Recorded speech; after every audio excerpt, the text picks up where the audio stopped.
What's up mga kaboxing? So, bago lang po kayo sa YouTube channel ko, huwag niyo kalimutan mag-subscribe and click ang notification bell para more updated kayo sa mga laro na i-upload ko dito. So ngayon, De La Hoya versus Manny Pacquiao. Bubog sirado si De La Hoya dito kay Pacquiao. Grabe talaga si Pacquiao bumitaw ng mga suntok, mga solido. So dito banda is napaisip ni De La Hoya na huminto na lang sa laban. Kay kapag hindi huminto, baka ano pang mangyari sa akin. So parang ganyan talaga ang nasa isip ni De La Hoya nga time na yan na naglaban sila ni Manny Pacquiao. Kasi na-feel talaga ni De La Hoya na malakas talaga sumuntok si Pacquiao. Tapos ang liksi pa ni Pacquiao, ang bilis. So kaya hinag na lang ni De La Hoya si Pacquiao na sumurrender na lang ako. Ikaw na yung panalo. So tingnan natin dito banda na paano sinuntok ni Pacquiao ng combination tapos alis agad sa harap. Kaya dito na corner si De La Hoya dito. Kawawang De La Hoya.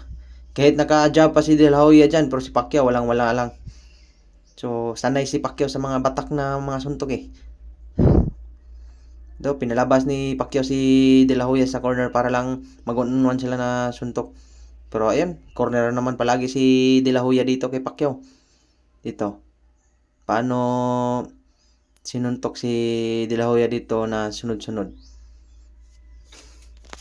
Si De La Hoya, bakit sa first round pa lang is malakas na yung ano niya, aura niya, yung dating niya. Parang siya na yung panalo ba. But ngayon is dito na-outbalance si De La Hoya dito kay Pacquiao. Dito nag-jab si Pacquiao tapos alis, tapos biglang bumalik. So nag-down yung cover up ni De La Hoya, parang napapagod na si De La Hoya kakakasuntok ni Manny Pacquiao. Kaya ang ginawa na lang ni De La Hoya, atras ng atras. Yan. Sugod na naman si Manny Pacquiao. So kawawang De La Hoya, cover up na lang ang ginamit niya para lang madipinsahan yung katawan niya at saka ang mukha niya. Bugbog sirado na kasi yung mukha ni De La Hoya ni Pacquiao. Bugbog sirado talaga siya ni Pacquiao. Grabe, dito na nasikat si Manny Pacquiao sa laban na ito. Dito na nagiging ilado or nagiging patok yung pangalan niya sa tibuok or sa lahat ng country ng any country. Grabe, sikat si Pacquiao.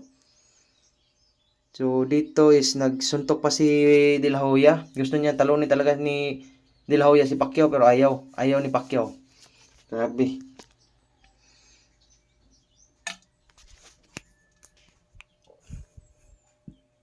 Yan. Iba talaga sumuntok si Pacquiao kapag naka-cover up yung kalaban niya. Bakit matatanggal yung cover up sa kalaban? So, ang ginawa ni Pacquiao dyan, jab, tapos hatak.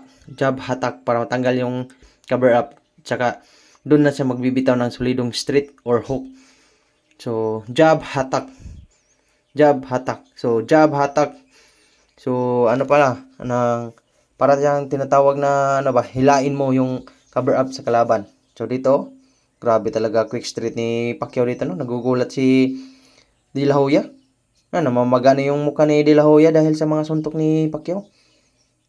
Cover up na lang ang ginawa ni De La Hoya sa body shot sa ginawa ni Pacquiao is nayanig si De La Hoya dun. So walang bawi si De La Hoya.